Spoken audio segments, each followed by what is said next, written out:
ஏன் இவ்வளோ அதிர்ச்சியா பார்க்குற அப்படி? அக்கா தண்ணி குடிக்க கொண்டு வந்தா கீழே விட்டாங்க போல இருக்கு. இவரும் அதிர்ச்சியா பார்க்குறாரு. என்னமோ சைகையிலே கேட்டாரு. இப்போ பண்ணடியா உன்னைய கல்யாணம் பண்ணுறப்பயே இவனை தான் லவ் பண்ணுறேன்னு சொல்லியிருந்தா நான் கல்யாணத்தை நிறுத்திருப்பேன்ல. இவன் என் ஃப்ரெண்டு தான், உன்னைய தான் லவ் பண்ணியிருக்கான்னு எனக்கு தெரியாது. சரி ஒன்றும் கெட்டு போல, கூட்டிகிட்டு போடா. என்னண்ணே பேசிக்கிட்டு இருக்கீங்க? அவங்க பொண்டாட்டினே.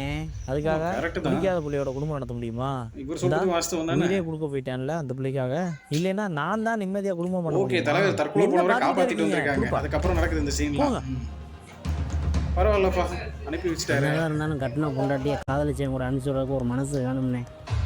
என்னங்க உண்மையிலே அன்னி பாராட்டணும். கேட்டீங்க? என்னங்க உங்க யாருண்ணே? இதுவும் என் பொண்டாட்டி தான். ஏதோ 2 இருந்தனால உன்னை கொடுத்து விட்டேன்.